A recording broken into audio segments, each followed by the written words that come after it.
دوستوں آج ہم آپ کو ایک ایسا واقعہ سنائیں گے جس میں قبر کے اندر ایک عورت نے بچے کو پیدا کیا۔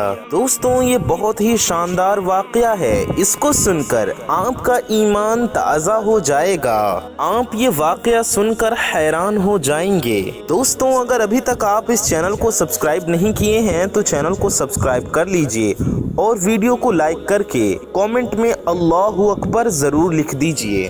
دوستوں آئیے آپ کو وہ واقعہ سناتے ہیں جس میں قبر کے اندر بچے کی پیدائش ہوئی۔ دوستوں یہ واقعہ افغانستان کا ہے کہ ایک عورت کا شوہر سعودی عربیہ رہتا تھا اور اس کی بیوی وہ افغانستان میں رہا کرتی تھی۔ دوستوں اس کا شوہر ہمیشہ 2 سال 1.5 سال پر گھر آیا کرتا تھا اور جب بھی وہ باہر کمانے جاتا تھا تو گھر سے نکلنے سے پہلے پردیس جانے سے پہلے وہ سورہ یاسین پڑھ کر، قرآن پاک پڑھ کر اور اللہ سے دعا کر کے تب گھر سے نکلتا تھا۔ دوستوں اس کی زندگی کا یہی معمول تھا کہ وہ جب بھی کہیں جایا کرتا تو وہ اللہ تبارک و تعالی سے دعا کر کے نکلا کرتا تھا، اپنے گھر والوں کے لیے، اپنے لیے، اپنے روزی روزگار کے لیے، ہر چیز کے لیے وہ دعا کر کے نکلا کرتا تھا۔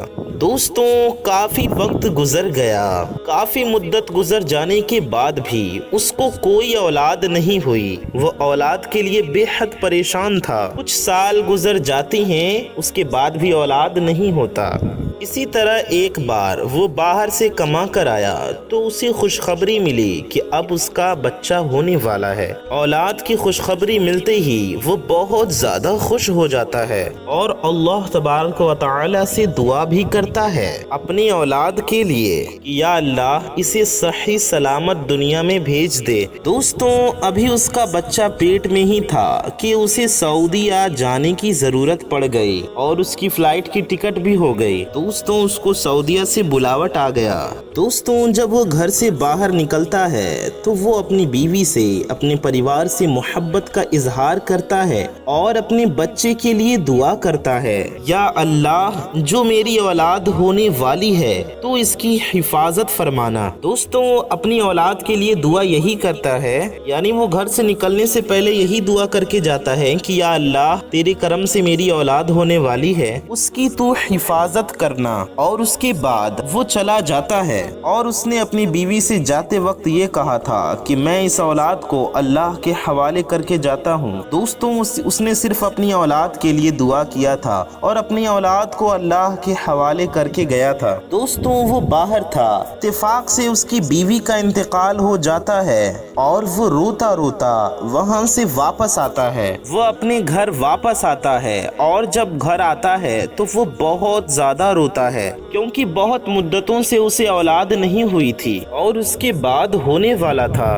کہ اس کی بیوی کا ہی انتقال ہو گیا۔ دوستوں پریشانی کے عالم میں وہ رو رہا تھا اور کافی بے چین ہو گیا اور اس کے بعد اس کی بیوی کو دفنا دیا جاتا ہے، قبر میں رکھ دیا جاتا ہے۔ دوستوں کچھ مہینوں کے گزرنے کے بعد قبر سے بچے کی رونے کی آواز آنے لگی۔ وہاں کے لوگ جب یہ آواز سنتے تو گھبرا جاتے کہ قبر کے اندر سے بچے کی رونے کی آواز کیسے آنے لگی، اور جس کا انتقال ہوا یہ جس کی قبر ہے وہ تو عورت تھی، بچے کے رونے کی آواز کہاں سے آ رہی ہے؟